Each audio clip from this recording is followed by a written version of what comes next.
Hello, everybody. It is 9 o'clock on Saturday night. I am Chris Weuve. This is Starfleet Tactical with a special edition. And because this time I'm not only broadcasting on the Area Studio channel as I do every week, I'm also broadcasting on the Armchair Dragoons channel as part of the Armchair Dragoons Digital Conference or Digital Convention. I think Brant calls it the Digital Convention. So thank you very much, Brant, for inviting me to do this. Always glad to do it. And, we've never actually broadcast to two channels before since YouTube made a lot of, since StreamYard made a lot of changes to what they were doing. We had a little technical issue that we had to figure out real quick. It was a problem with the keyboard chair interface while setting it up, I think. I think it's something that I just didn't catch that needed to be done that's a little bit different. But in any event, we're here. And tonight I'm going to talk to you about specifically Traveler. And I'm going to talk to you about the intersection of Traveler and some honest to goodness naval theory stuff, because I'm a naval analyst in my day job and wargame designer. And so I'm going to basically compare some of the stuff that Martin J. Dougherty has done on Traveler with some of the stuff of Julian S. Corbett. And so I'll go ahead and get started.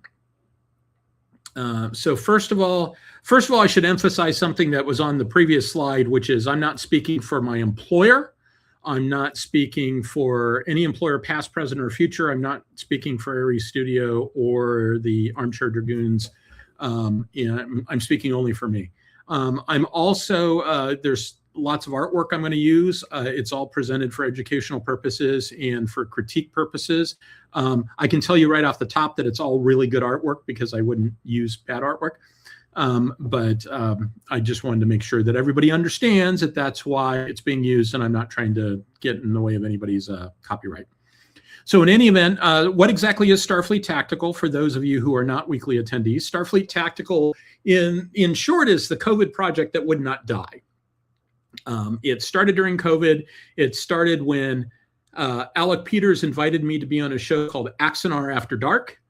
And on a show that was about Star Trek Axanar, he and I spent 90 minutes talking about Warhammer 40K. And then he invited me back the next week. And then for the Wednesday, that was on Saturday, for the Wednesday edition of Axanar After Dark, I couldn't do it, but I pointed them at my friend Pat Doyle, and he did it. And then Pat and I were both on the Saturday show. And next thing I know, Alec has renamed the show Starfleet Tactical and handed Pat and I the keys. He never asked us if we wanted to do it. We thought for about 2 nanoseconds about being offended that he just assumed that we would take on this burden. But of course we would take on this burden because it's a lot of fun. And even though I build my schedule around Starfleet Tactical, I'm still enjoying doing it 182 episodes later. Technically 183 because we did one for ACDC a couple of years ago that we didn't actually number. So in any event, it's for a long time, it was me and Pat Doyle. Pat is an airline pilot, and he moved up. He leveled up to a different airline and has no control over his schedule anymore. And so generally, it's mostly just me these days, although I occasionally bring in guests, and I always have Alyssa Beck behind the scenes, or almost always have Alyssa behind the scenes as the producer. And so she will sometimes chime on. Hi, Alyssa.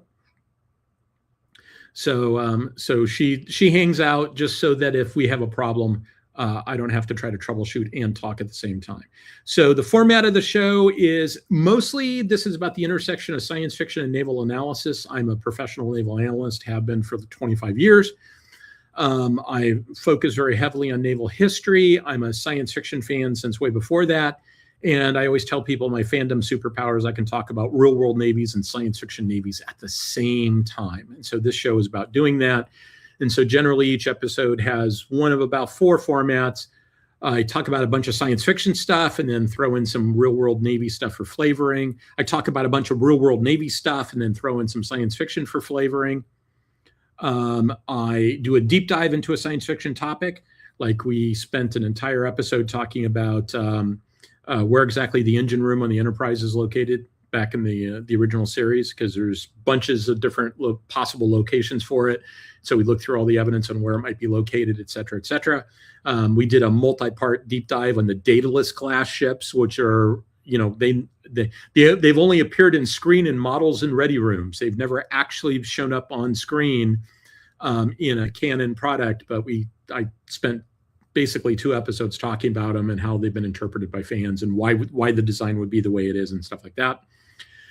Occasionally we have a guest presentation on a topic of their choosing. And so frequently it's a Star Trek topic, but not always. So what's next? So Armchair Dragoons does a couple of different things. The other thing is something that I collaborate with the Armchair Dragoons and Brant Guillory on, and that is Connections Online. That is a professional wargaming conference that we do in April. And so this year's theme is Wargaming Soft Factors. And this is, it's the online component to the Connections family of wargame conferences. Connections started in the early 90s by Matt Caffrey.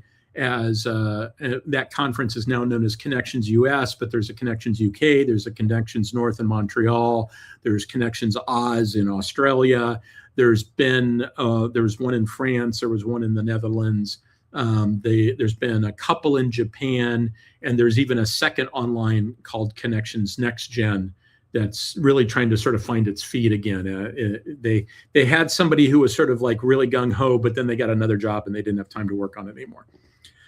So the Connections Online is going to be 20 to 25 April. You can go to Armchair Dragoons site to see the information on that. We're still sort of gearing up on exactly what we're going to do.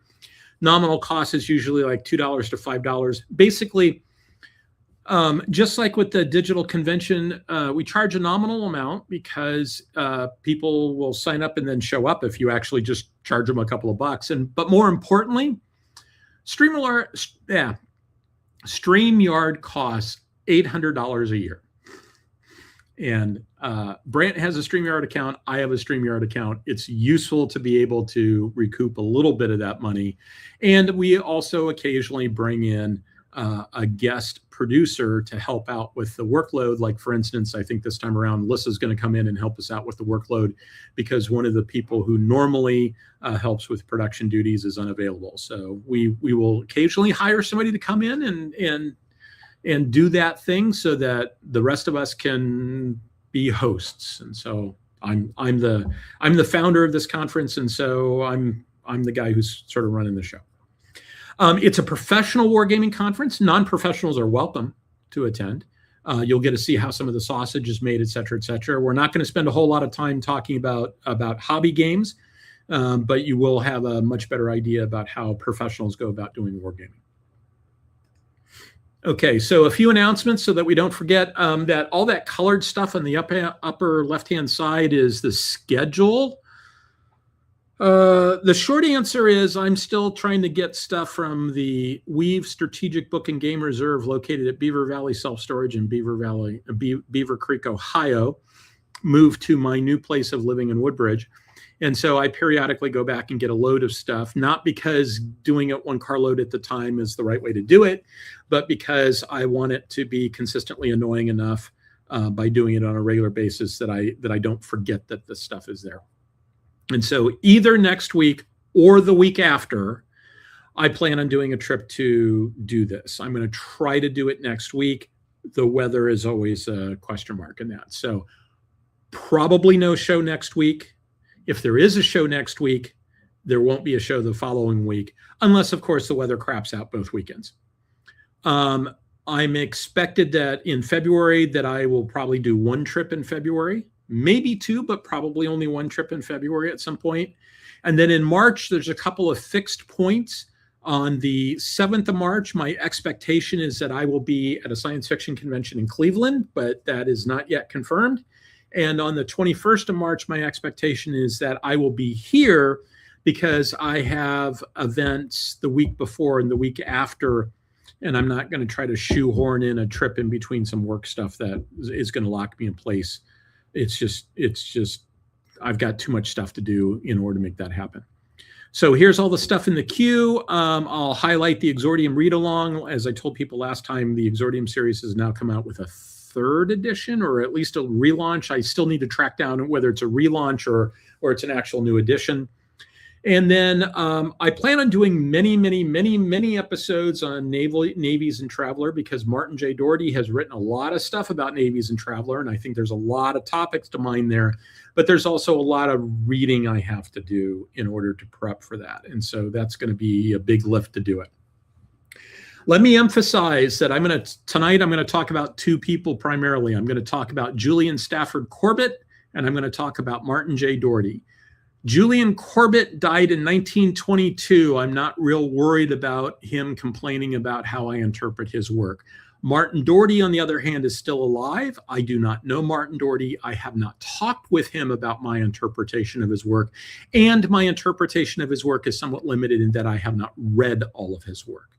So I just want to emphasize that, it's entirely possible that I'm going to say Dougherty thinks such and such, and Dougherty could pop up in chat and say, Chris, you're full of shit. If he is in chat, hey, I'd love to have you on the show. Okay, here we go. So here's the agenda. I'm going to talk about a few caveats, and I'm going to talk about Corbett and what Corbett has said he's going to do. I'm going to talk a little bit about Traveler, and then I'm going to talk about Dougherty, and then I'm going to go back again to Traveler. I'm going to introduce Traveler, talk about Dougherty, then go back to Traveler. This illustration here is, I believe, from Star Citizen. When I went and tried to find where I got it, that's what Google Images thinks, that it's a Star Citizen ship. I can't remember which one, but it's a very Traveler-esque ship, and it's a fantastic piece of artwork. I think it sort of gets across the ethos of a lot of the Traveler role-playing game in terms of small. Traveler has some truly huge ships, but it's about small ships. That's where the player character focuses on small ships, and this looks like a very excellent ship. And there's actually a ship that looks a lot like it that is one of the designs that you can buy on DriveThruRPG. I can't remember what ship it is, but there's one that has a very similar view of that as that. Okay, a few caveats. So this talk is an introduction to Julian Corbett. It is an introduction to Traveler.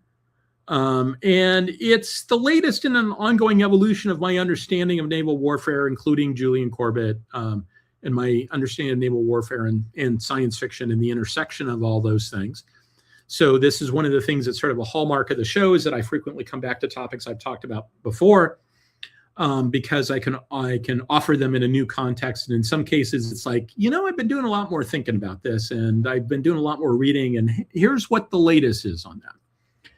And so it's the latest in an ongoing evolution, of which the last 181 episodes of the show are basically what this has been about. What this talk is not is an in-depth introduction to either subject. Now, interestingly, I could have sworn I did an episode on Julian Corbett. In fact, I found a lot of slides where I had a list of all the different things I was going to do, and I was marching through naval theorists, and at some point that list just sort of fell out of my slide deck, and I don't remember why. And apparently I never actually did a no shit, let's do an episode on Julian Corbett. So I'm going to reread Corbett, and I'm going to do a no shit episode on Julian Corbett. And I'm going to do a little bit more poking around to make sure that I haven't done one and I just forgot about it. But I looked through all the slide decks for like literally the last year and a half, and I couldn't find one. So I don't think I have. I mentioned it when Chris Carlson and I talked about the littoral combat ship, because Bob Work talks about this stuff, and I'll pull that slide up later. So I need to do that, and I need to do like a no shit introduction to Traveler. This is you can think of this as being the introduction to the introduction for the Traveler series that I'm going to do. It's also not going to really be about wargaming. I'm not really talking about the gaming aspects. I'm talking about how the navies work. If you want to hear me do a wargaming talk, go to the Connections Online conference. I'm going to do a presentation on the game Scud Hunt, which was a game that I helped design and develop at the Center for Naval Analysis. We did it with a bunch of different people, including some version with some people at the Naval Academy. But it was a game where we had people play this game in a distributed fashion, and we tried to measure their shared situational awareness based upon their performance in the game. So how much were they able to communicate with each other about what was going on in the game? And there really hadn't been any work done on that. And this was some work that we did for DARPA to sort of look into how all that stuff could work out. And we did all this stuff back in like 2003. So this was back before people doing lots of distributed online gaming. It was really kind of a new thing. And so it was a lot of fun to do, and I'm going to do a little presentation on that at the conference. So Patrick Ross, did I ever get to read that article on space combat by that US Navy officer from the 30s? I did not. I know we talked about it last week, and I did not get a chance to read that. Okay, so let's talk a little bit about Julian Corbett. This seems to be the picture that everybody shows for him.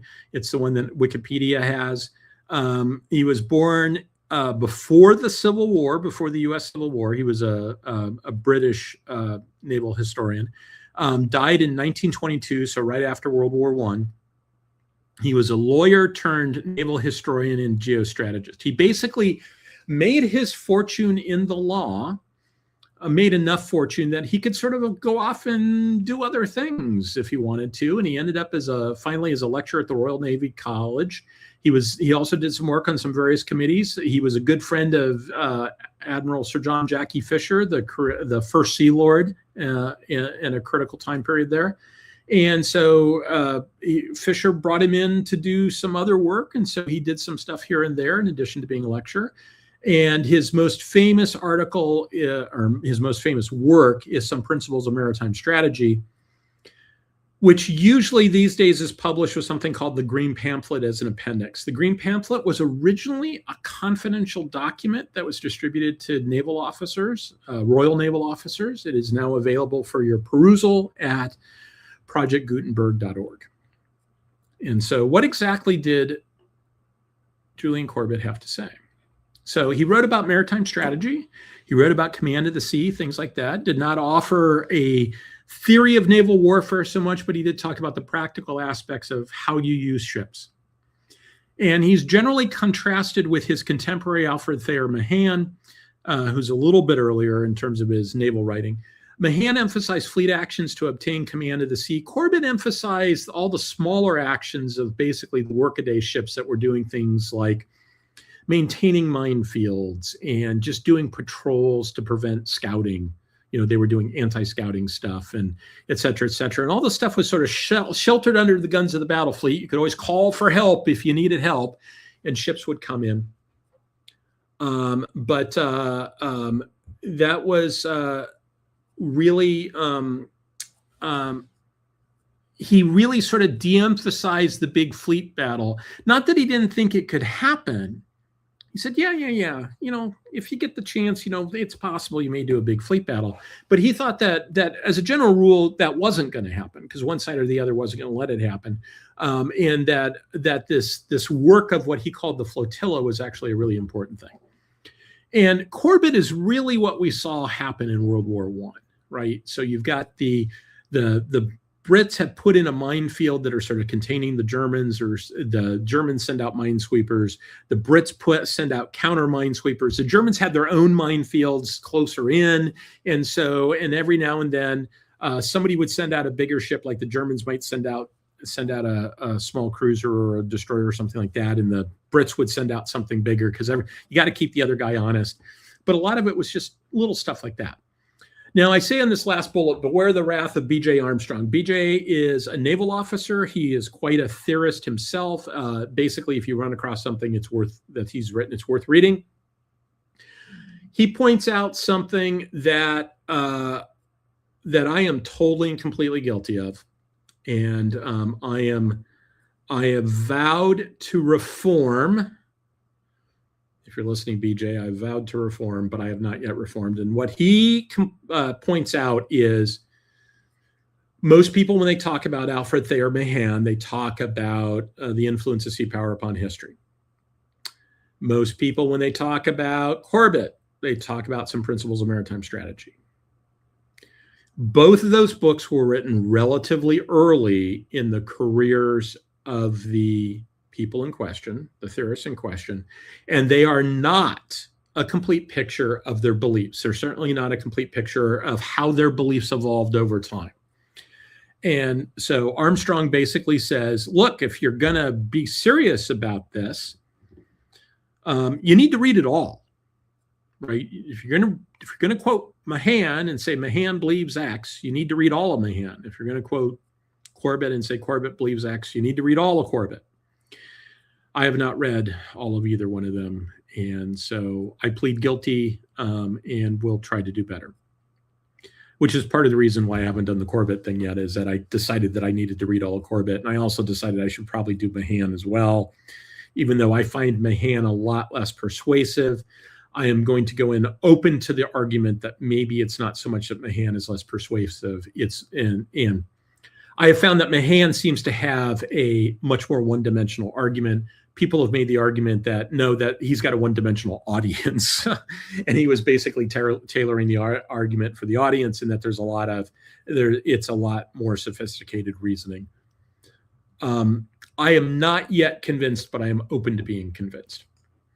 Okay, so Corbett talked about the flotilla. What do I mean about the flotilla? He split the fleet into basically three categories of stuff. The battle fleet is the capital ships that fight for sea control if they can, but they're mostly there to protect the flotilla. The cruisers are commerce, raiding, and protection of the sea lines of communication. And so cruiser in this case is a job description. It isn't necessarily a ship called a cruiser, although by his time they kind of used a ship called a cruiser to do it. But he really kind of meant ships that were sort of going off by themselves to do commerce raiding. As a practical matter, that probably meant something that we would call a cruiser, probably an armored cruiser or protected cruiser during this time period. During the time period that he first wrote it. And then finally, you got the flotilla, which is small and or specialized crafts, mostly in the littoral regions. So they're close to shore. They're doing things like mine hunting, mine sweeping, counter blockade running sorts of stuff. And so that's mostly what's going on there. And so that cruisers protecting the sea lines of communication, a lot of that is about scouting, figuring out where the enemy is, and also just protecting trade. I'll note, though, that, he wrote that book in like 1908. Nowadays, a lot of the missions are done by radar. A lot of the missions are done by aircraft. So you wouldn't necessarily send a ship out to do these things. You would send a patrol plane out to do these things. You wouldn't necessarily, or you'd just use radar to monitor a situation. You wouldn't need to send a ship. So nowadays, the flotilla work is largely done by aircraft and remote sensors, but not all of it. And some of it's also done by submarines, because a submarine can hide and stick up a mast when it needs to. And so we have what is frequently the case, that in the real world, things trifurcated from just surface combat to surface and air and undersea. And that sort of changed the context, because the different platforms operating in the different media have different capabilities. And so you end up with like Corbett saying, talking about scouting and anti-scouting and stuff like that. And you go like, yeah, these days you just use airplanes, you wouldn't use ships. Move it forward into space, and now you no longer have something that looks like an airplane with all the attributes of an airplane, which is taking advantage of a different media in order to have a dramatic increase in performance, and different kind of performance, a qualitatively different performance. You might have different performance of small craft versus large craft, but you're not likely to have that kind of performance difference. And your performance might actually be less because you carry less fuel. A lot of that comes down to what the exact assumptions are. And so from that standpoint, I think you can make a pretty good argument that says that Corbett may actually be more applicable to Star Trek than it is to early 21st century US Navy. Might be more applicable to Starfleet than the US Navy these days. That's a argument we'll explore at a future time. Okay, so what exactly are the missions of these small combatants taking place in the flotilla? I pulled these off of the work of Robert Work, who used to be the Deputy Secretary of Defense and who wrote a bunch about the littoral combat ship. And Chris Carlson and I did a couple of episodes where we talked about that, and this slide comes directly from one of those. He identified 10 different missions that were in Corbett. He put some of these in modern language, like maritime domain awareness is not how Corbett phrased it, but it's essentially what he's talking about. Battle force screening and battle fleet scouting these days are really sort of done by like airplanes and other things, radars, space-based sensors, stuff like that. So those have been sort of deprecated. They're not done by ships anymore, but the others are all done by ships as a general rule. And Work also added an 11th mission as a battle network sensor emplacement. So basically you can go and place sensors in places where you need sensors, so you can build a sensor network, so you don't have to have a ship there. You can have a buoy there that has a sensor or something like that. And so the ships that do this stuff look different than deep draft ships. They look different than battle force ships. You have to basically build ships specifically to do this stuff. Will you have to do that in space? I don't know.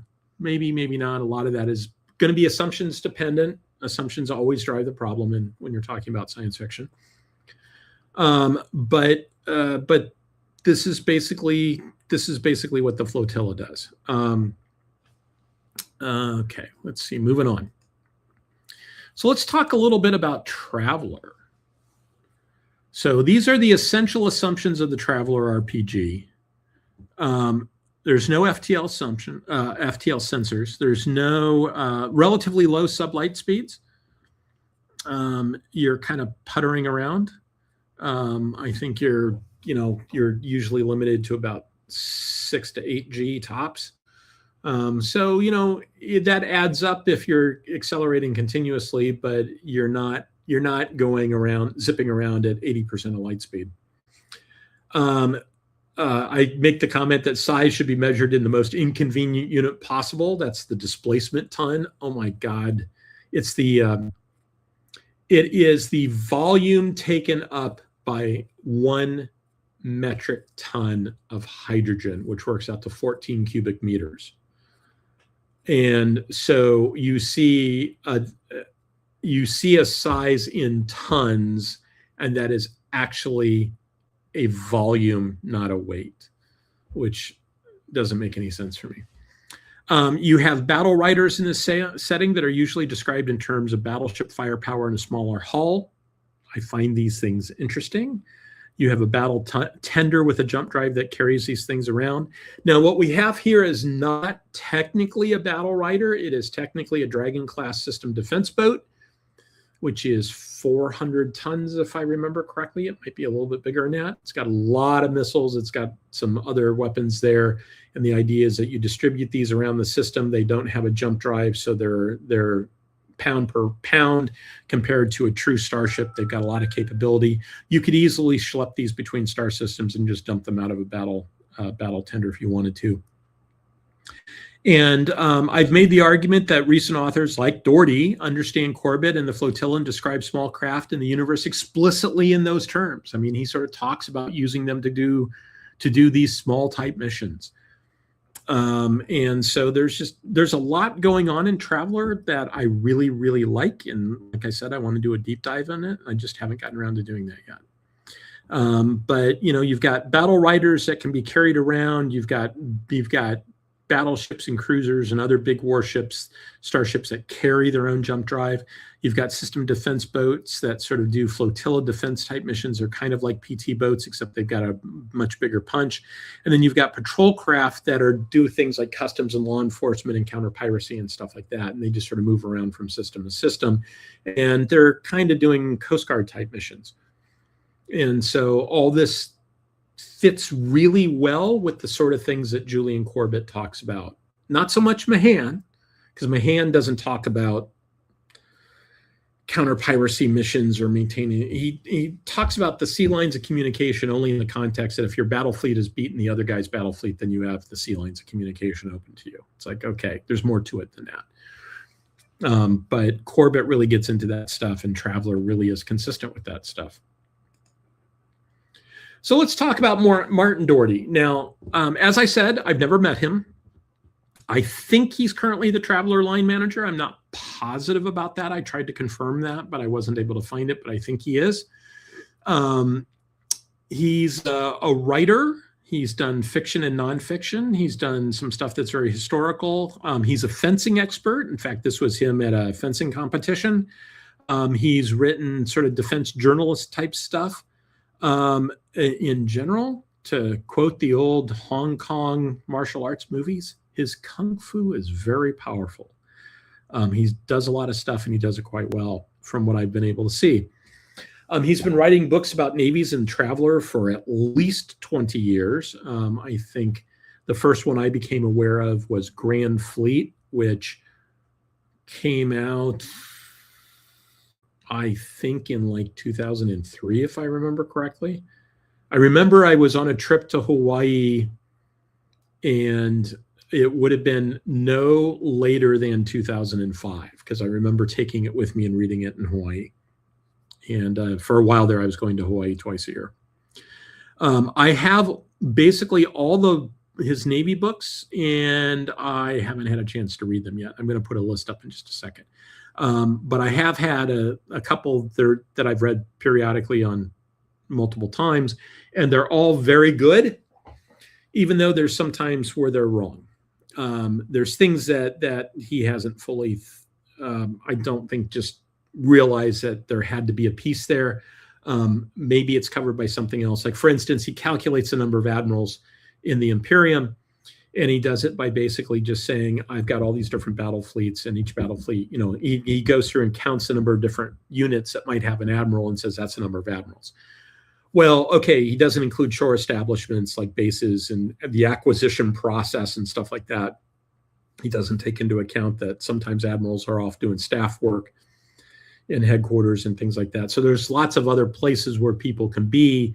In fact, a recurring theme in the US Navy is you only go to sea maybe half the time, because if they kept you at sea all the time, you would say, screw this, I'm going to go get a job where I don't have to be at sea all the time. Because being at sea is A, a lot of fun, B, a total and complete pain in the ass. And anybody who's been to sea can understand how both of those statements can be true at the same time. If you want a kind of a blow-by-blow account of his role, because he was sort of a critical person in a critical time during the sort of long night period where nobody had like the Traveler license, and there was just sort of like little micro licenses about. He was a critical player in that. He founded his own company. He wrote for other people. He got pulled into this project and that project and the other project, et cetera, et cetera. If you go to RPG, there's a book called This is Free Trader Beowulf, A System History of Traveler. That is really pretty good. Now, it also is not 100% accurate. And I can say that because I have some personal experience with some of the pieces parts in there, because I used to be a regular person on the Traveler mailing list. And so that's where a lot of the T4 stuff generated.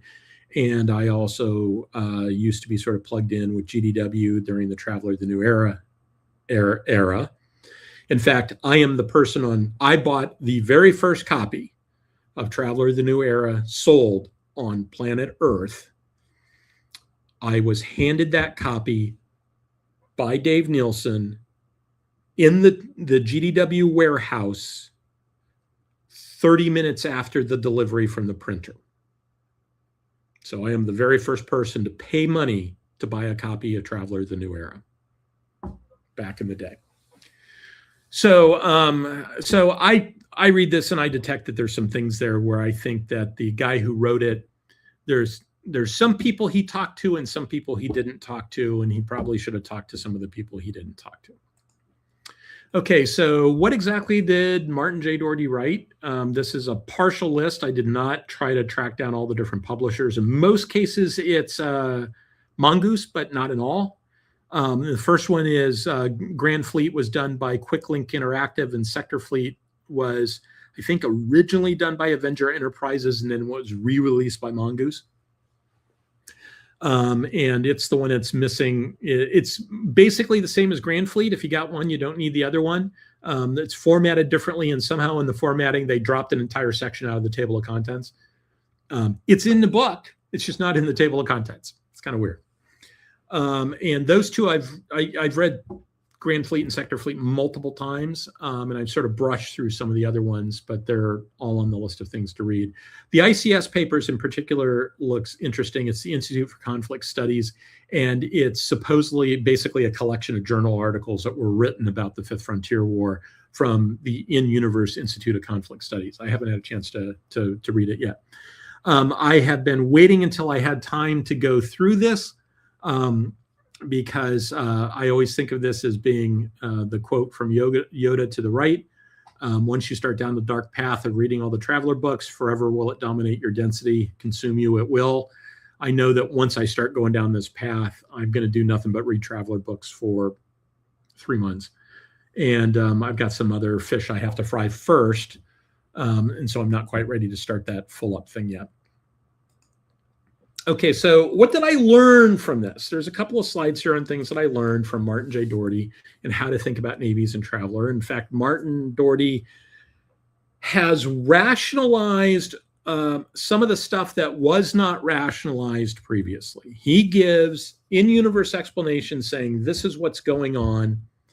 And in some cases, what he has done is he has added coherence to something that is otherwise incoherent. It doesn't make sense. He kind of made sense. Kind of.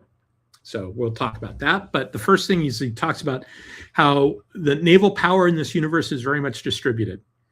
You've got the Imperial fleet, which is responsible for sectors and subsectors and grand sectors and all these. There's various different units, and there's fleets at various units, and there's naval depots that are sort of collections of stuff and have reserve fleets. It's very decentralized. It's very distributed because communication is such a big deal. Communication takes so long that basically frontline commanders have to have their own reserve fleets. They have to have their own capability, the ability to reinforce, et cetera, et cetera. Sometimes the central government will get this message that says, oh, by the way, as of the date of this, we are now at war and we're fighting a war. And they look at the date, and the date's like 9 months ago.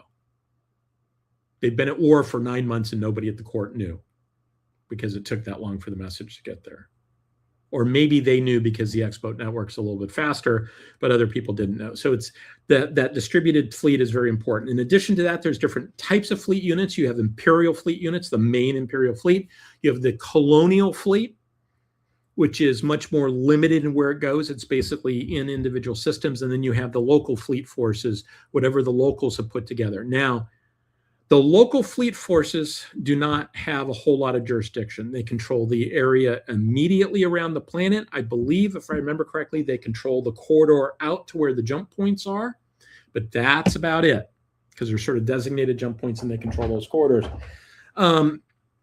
They don't have any jurisdiction outside of very specific parameters, except the fact that they're also dual-hatted as the colonial fleet. And as the colonial fleet, they do have jurisdiction to do things like enforce imperial law. The fleet spends a lot of time doing stuff that we have our Coast Guard doing. They do have the jurisdiction to enforce imperial law in their role as the colonial fleet. In fact, they have a requirement to enforce imperial law. So there's the stuff that they're wearing that local hat, and it's like, well, you know, as a local guy, we don't really care. Oh, but now you're outside the limit of close orbit, and now we put on our colonial fleet hat, and now we do care.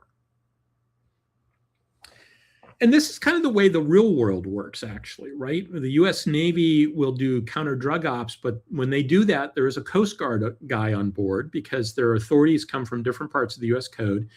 And a Coast Guard officer is a cop. A naval officer is not a cop. And so a Coast Guard officer has to be there to say, yep, we're doing cop things. We're going to stop this guy. We're going to search. We think he's a drug runner. We're going to do a search. The Navy technically can't do that. That's technically an act of war if there isn't a Coastie there to wave his badge and say, yep, I'm doing this as a police officer. So that, I think, is very interesting. Also, and this is where he really sort of added some coherence to what's going on. He specifically talks about fighters are part of the flotilla. Fighters are not intended for the fleet action. They are, except at the margins, maybe doing scouting, anti-scouting stuff. They are not, you're not going to have massed fighter strikes on enemy battleships, because somewhere in there, there's a quote to the effect of, if you do that, you're going to get a bunch of people killed. And you'll get court-martialed for it, because that is not an approved use of this, because the defenses are too good. And so that's just not how you use fighters. So how do you use fighters? You don't use fighters to go after battleships. You use fighters to go after patrol craft. You use fighters to maybe go after destroyers, things like that.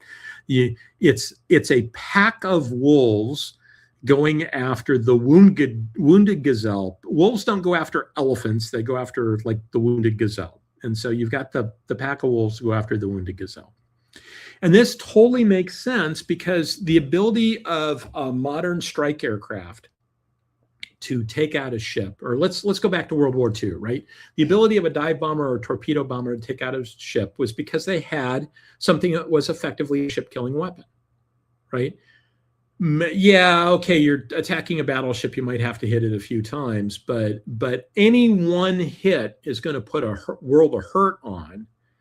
It's not like the 1970s Battlestar Galactica where you're pewing to death, right? 1970s Battlestar Galactica was the equivalent of Wildcats with machine guns sinking enemy ships by just firing 50 cals at them, and that doesn't make any sense whatsoever. In the real world, you have ship-killing weapons. Those really don't exist in the same way in Traveler. It's really hard to come up with the idea that this one fighter has enough oomph that it can do that without getting totally killed in the process. The other thing that's sort of consistent with going back to World War II combat is that the strike platform was in essence the sensor. So World War II combat was really about range. The battleship went away not because the battleship was more vulnerable than aircraft carriers. It wasn't more vulnerable than aircraft carriers. It was substantially less vulnerable than aircraft carriers. But it had a limited area of effect. It could not project ship-killing power out to long distances, as long as the aircraft carrier can. And the aircraft carrier had a much greater ability to detect where the enemy was and to bring power to bear on the enemy. And it helped out the fact that you detected the enemy with the airplane that had the bomb on it frequently. You get an initial scouting report. It's like, okay, we know somebody's over there. So you send out a strike, and the strike has the sensors on board, Mark I eyeballs, able to find the target and drop a bomb on it. That doesn't exist in the Traveler universe. Those assumptions just aren't consistent with the Traveler universe. You do have ship-killing weapons on much larger craft, like the Dragon SDB system defense boat and the like, but you don't really have it on fighters in that universe. It just doesn't make sense. That doesn't mean that fighters aren't cool. And they're very useful for flotilla type missions at the margins, right? You can go out and do scouting and anti-scouting and stuff like that. And you can do constabulary type missions. In fact, Dougherty specifically talks about how, okay, you got a patrol craft, and it turns out the pirates in this sector, boy, they're upgunned. Normally, pirates really don't have much, but these guys managed to get something that looked like a real warship. It's got some real guns on it. We need a little bit more oomph. Okay, let's embark a fighter or two. Now we got a little bit more oomph. And so you can do that with helicopters in the real world. Like, you got a Coast Guard cutter that, it's going to do counter-piracy stuff. It needs to have a little bit more capability than your standard Coast Guard helicopter has.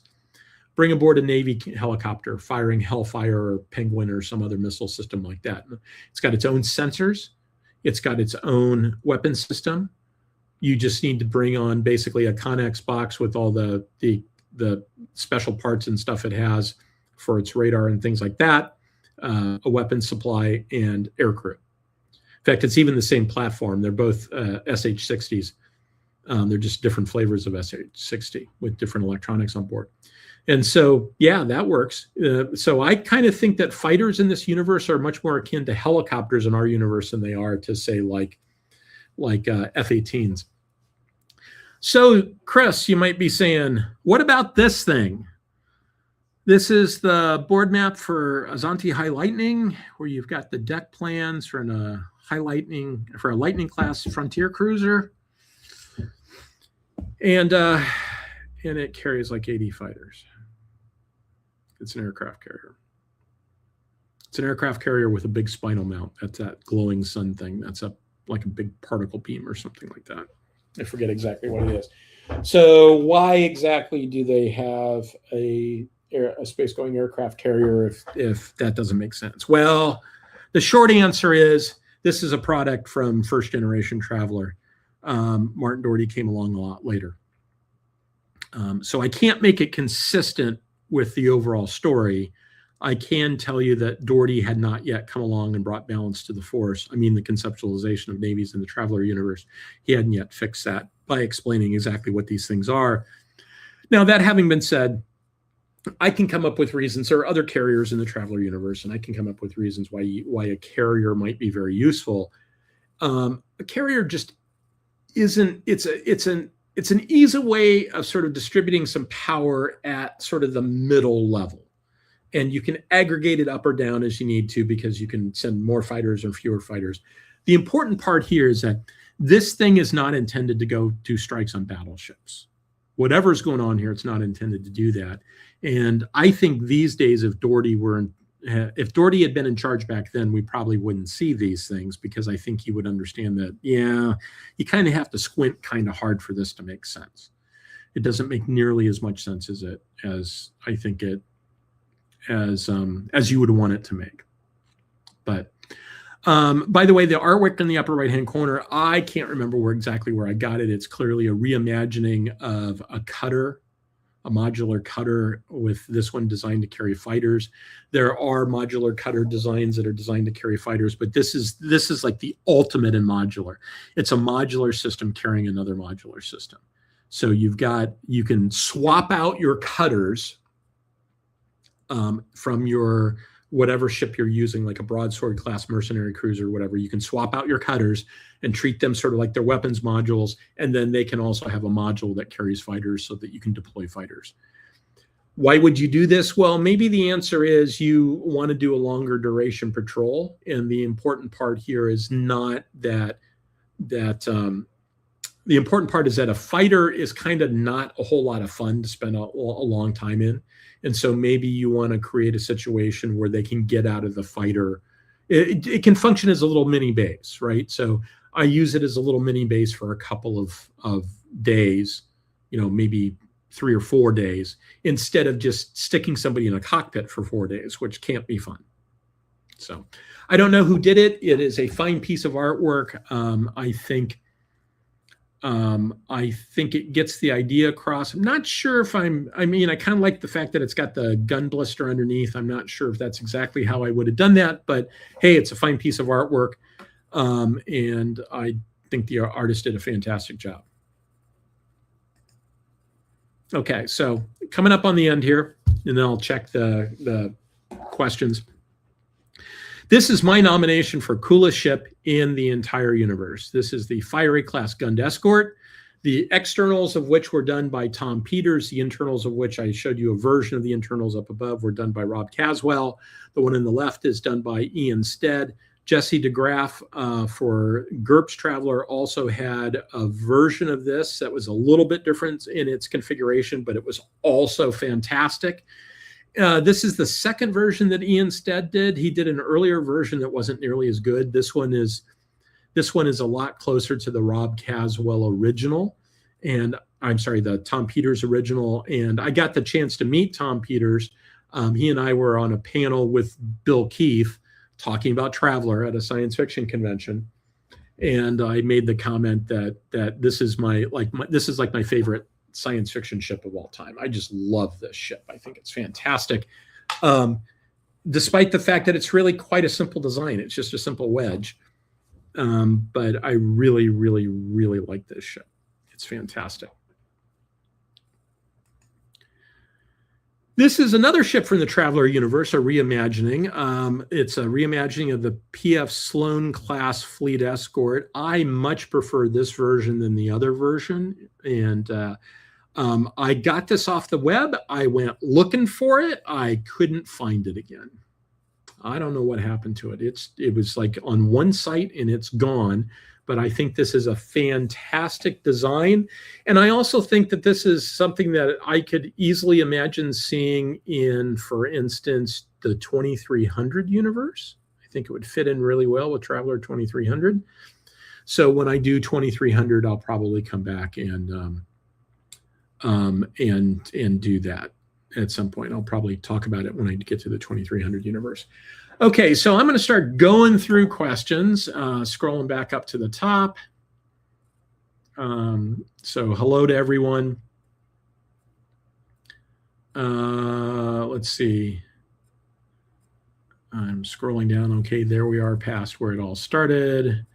Hello, Eric Henry. Hello, Claude. Hello, Patrick Ross. Hello, Eric. Hello, Wright again. One horse. Armand, yeah, the usual suspects are all here. Okay, so I already said to Patrick Ross that I did not get to read the article on space combat. I believe that was put in the chat from last week, or maybe it was the week before, and we have a cover of it, but I don't think we have the actual article itself. I just haven't had a chance to go track it down. Hello, Dustin. So Dustin asked, was I able to watch the first 2 episodes of Star Trek Academy? I don't even have a TV right now. I donated my TV to charity. After I did so, I was thinking I would upgrade my TV. I'd do XYZ. I explained this to my friend Charles Hildebrandt, who told me I was insane, that I was totally and completely wrong in how I thought about televisions, and that I shouldn't be upgrading my TV. I should just get an Xbox and use it as the front end of the TV. And I went, oh, duh. But as it is, I don't have a TV right now. So I have not watched Star Trek Academy. And in all honesty, I probably won't. And the reason why I probably won't is I'm kind of done with the Alex Kurtzman version of this universe. I don't really do the JJ verse. I don't do the Kurtzman verse. If other people like it, hey, more power to you. More power to you. But I'm not feeling it myself to really want to go and invest any more time in it. So thank you for Alyssa. She put the link to the Free Trader Beowulf book and Drive Through RPG. All the Martin Dougherty stuff is available there. So Alyssa just gave me a thumbs up. You couldn't see it, but I could see it because I have special powers because I have an admin account. Let's see.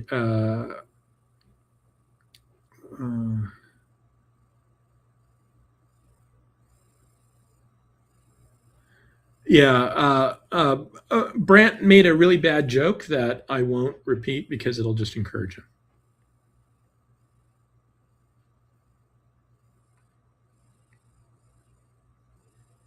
Yeah, Wright points out that Richard Best's SBD Dauntless pretty much did a single kill on Akagi. It can happen. It can happen. It wasn't guaranteed by any stretch of the imagination. It was easier to do on carriers than it was on battleships, but you could, if you got lucky, you could have a single kill, especially if you got a torpedo in. That's a really good way for you to get a posthumous Medal of Honor.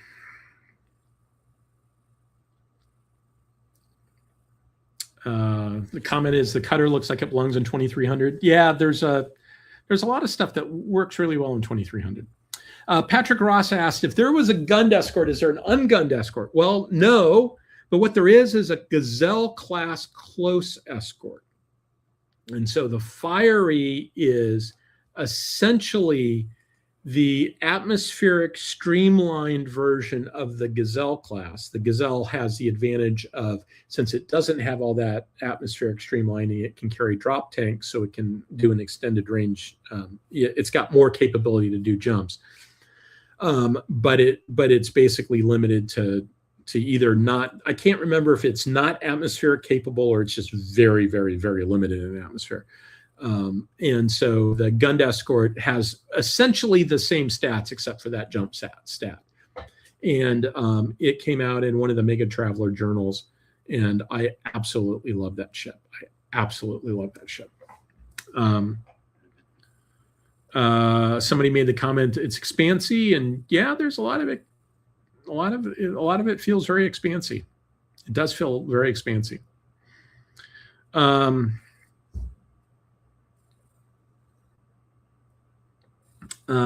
Dustin says, did Starfleet take 200 years to make a bird of prey ship with more guns than the Klingon bird of prey? Yeah, I mean, I think you can kind of view that. I mean, I would argue that the Federation did not specialize in making warships. They made multi-mission ships that happen to have a warship capability.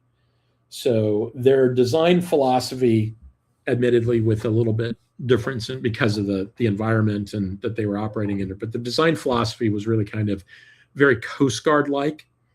It's what it would look like if we only had a Coast Guard, and the Coast Guard also kind of had to do Navy stuff, right? So they did everything in terms of exploration, et cetera, had to have high capability for that. But I would argue that what Starfleet was trying to do is they made sure that as much of their stuff was armed as practical. You don't want to send the medical ship in armed, but all their Mark I Mod 0 Explorers in the second line ships that were sort of going, the Explorers go where no man has gone before. Ships like the Defiant or like the Reliant go to places that where man has gone before, right? They're doing sort of second line stuff. All of those ships are heavily armed because they're the backup force, the reserve force. If the balloon ever goes up, they're the guys that fight the war, even though the default answer is we don't want to fight that war. And I think you see that you see the Excelsior class, which has been described as a battleship by, I believe, people on screen. And you see the Reliant has that same sort of situation where it's got mega phasers and all the rest of it. And I think when you look at all that stuff, you kind of go, okay, what's going on here is that this was during a time period where there was a Cold War with the Klingon Empire. And Starfleet really sort of felt like we're going to have to go to war again. So we need to be prepared to go to war. So we're going to build a lot of stuff that has a lot of weapons capability and hope we never have to use it. That having been said, the ability to put weapons on a ship was important to them, but it wasn't the driving factor. Defiant was really intended as a warship, first and foremost. They gave up other capabilities in order to make it a warship, whereas I would argue that for Reliant and even Excelsior, they added capabilities on top of something that already had a significant amount of capability doing other things. That's my take on it, though. So, that's a good question. Do fighters in Star Trek make more sense if they're unmanned?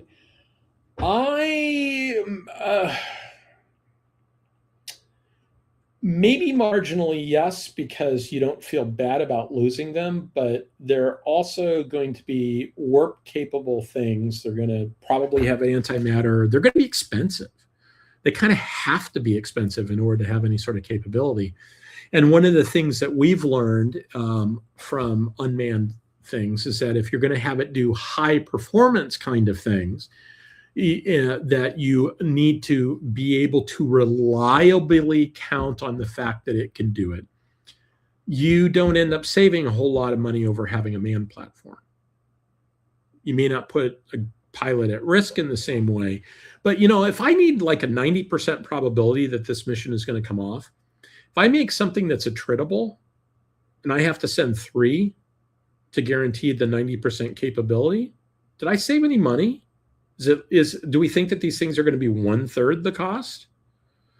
So far, we haven't been able to get high performance at 1/3 the cost. It's just not happened. So when you start talking about Star Trek, I would argue that what I see in Star Trek says bigger is better. Power systems scale up. Shields scale up. Phasers scale up. Photon torpedoes, all these things scale up. And the thing is, phasers don't miss in this universe. Now, somebody's going to say, oh, they miss all the time. Yeah, they miss like what, 40% of the time, maybe 50% of the time. The hit rate for dreadnought battleships back in the day was 3 to 6%. Compared to like the USS Iowa, phasers never miss. And so now you're in a situation where if phasers never miss and I'm going up against something like a Galaxy class, I need to be able to withstand phaser shots from a Galaxy class. Am I going to be able to do that on a small ship? Maybe there's something in there that says that I can generate a small shield that can withstand that. Probably not. So you're probably throwing your money away, which is bad even in a society that claims it doesn't have money. That's my take on it. But the problem is like everything else with Star Trek, the writer's room is inconsistent. They will do whatever they need to for the story. There's multiple sources that contradict each other left, right, and center. We're covering several hundred years of history. So what could be true at one point isn't necessarily true later on. I have a tendency to, when I go through this stuff, I filter it. I start with Sternbach and Okuda, the holy text, and I filter it through Andy Presby, Pat Doyle, and one or two other people whose opinions I actually care about when it comes to Star Trek, because I think they understand it and they've read through it a lot. And I'm more than willing to just throw out huge amounts of stuff that's inconsistent with that, because you cannot tell a consistent story with what we see on screen. The only way you can tell a consistent story is to throw away some of it and sort of come up with something that's consistent with what's left. And so I try to keep the high quality stuff and make it consistent. My brother Delon says that I should watch the first episode of Starfleet Academy to see Paul Giamatti as a Klingon. Okay, that might get me to do it.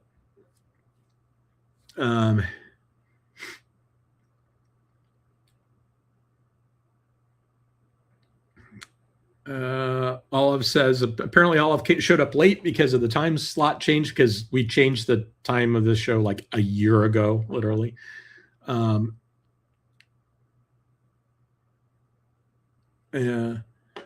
So Dustin says that if he were designing ship for the 3190s, he would go back to smaller ships but well equipped.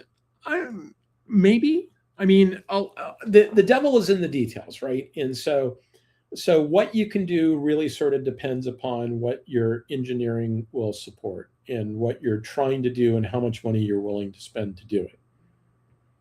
And so, like an example of this is, in the early days of steel armor, the protection on ships did not go up. Because before that, what you had, like Monitor and Merrimack, like the Merrimack, the CSS Virginia, was an oak hull with iron plates in front of the oak hull. And it had a certain level of protection. And for a long time, navies, because it combined having something that was flexible in terms of the oak and something that was stiff in terms of the iron. And it gave you a certain level of protection. And for a long time, you had iron-hulled ships with these huge slabs of armor. And then steel came around, and they started making steel-hulled ships. And the protection didn't go up early on. But what happened is that the weight of the armor went down. And so now I've got extra mass. So for a given displacement, I've now got the ability to put more guns, bigger guns, more ammunition, bigger engine, more coal to go places. So you don't necessarily get an improvement in the armor performance, but what you do get is an improvement in the overall ship design. And that is highly contingent upon being able to get steel that you can do stuff with. And then over time, the steel armor got better and better. And eventually you got to the point where the protection just increased. And it kind of had to, because the shells were getting better also, right? And so a lot of this is like, like for instance, they've now figured out how to put a 105 millimeter howitzer in a Humvee. You would have thought that that was impossible. If you want to put a howitzer of that caliber on something, you had to put it on a heavy vehicle, like a heavy truck, or a self-propelled gun chassis or something like that. You couldn't really do it on something as light as a Humvee.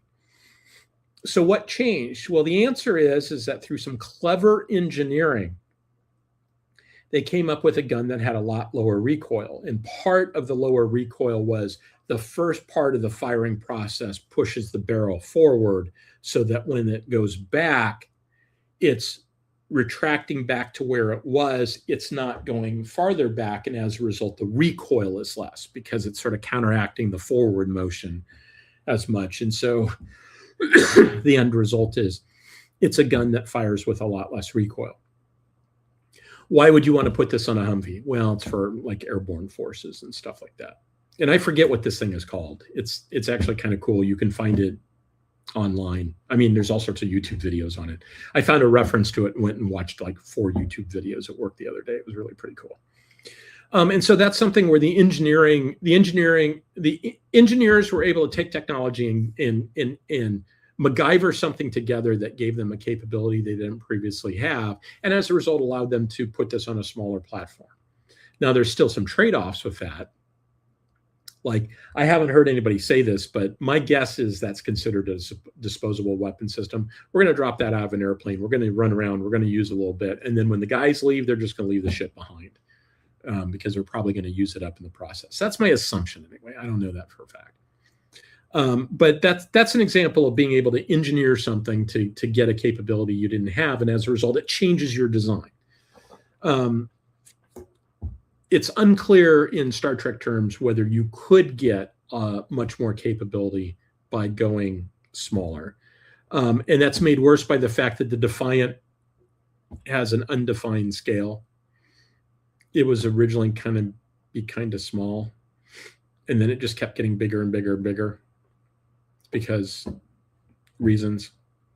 So, and we see the same thing with the Maquis fighters, because it's like, okay, we got a model, we'll just use that. It's like, this started off as like a 4-person thing, and now it's like much bigger than that. So who knows? Who knows? That's the long-winded way of saying, I don't know. Okay. When Horshay says,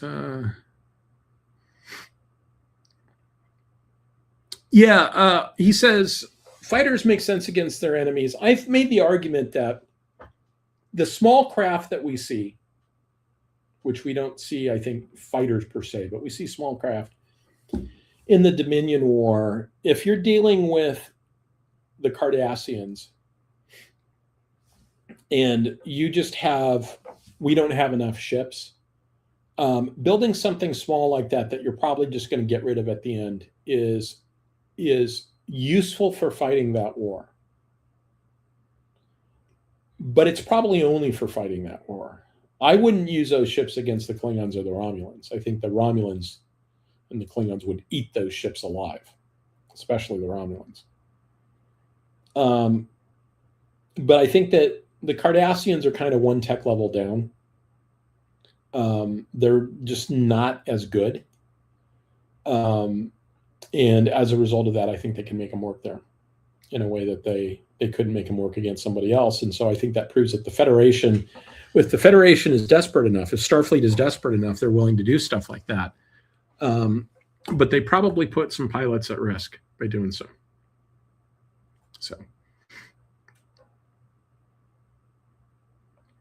And Olive says, against the Breen weapon, which is a slow mover that can one-shot anything of any size. Yeah, it's like if it can one-shot a Galaxy class, let's throw some small stuff at it so we're not losing Galaxy classes. And if it's relatively slow, then maybe we can swamp it. So tactics are always highly technology dependent. I mean, strategy is sort of for the ages, right? When I got my degree in strategy at the Naval War College, we studied Thucydides in the Peloponnesian War.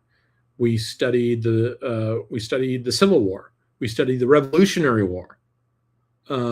We studied a whole bunch of different things because strategy is fundamentally timeless in some important ways. Not so with tactics. Tactics is highly dependent upon the technology of the time, the gear that you have at the time, the skill level of the people involved, et cetera, et cetera. Tactics is highly situational in a way that strategy is not. If you can take a strategist from World War II and sort of plop them in today and say, here's all the reference works you need to understand how the world works, and a strategist from World War II could understand strategy today. Tactician is going to be sort of clueless for a long time while they get their act together. So, okay, a little bit more discussion there with the specifics of the Dominion War, but I don't necessarily want to go down that path. And so I think from looking at this, I think we've sort of gone through all the questions. And so I think it's time to call it a night. So I'd like to thank Brant for inviting me to be part of the Armchair Dragoons Digital Convention. I appreciate that. I'd also like to publicly thank Brant for all the work he does on Connections Online. I could not do Connections Online without Brant. Brant could probably do Connections Online without me. I could not do Connections Online without Brant. And so I appreciate all the hard work that he's put in. And I appreciate any ACDC viewers that we have that have joined for a first time. I appreciate the crowd that normally shows up here at 9 o'clock Eastern time, or maybe a little bit later, Olive, that shows up on a regular basis. I really appreciate the fact that people are willing to spend their Saturday night listening to me ramble about whatever I'm rambling about that week. And so thank you very much, everybody. And one last thing before I have Alyssa take me out, and that is, like I said, I don't know if I'm going to do a show next week.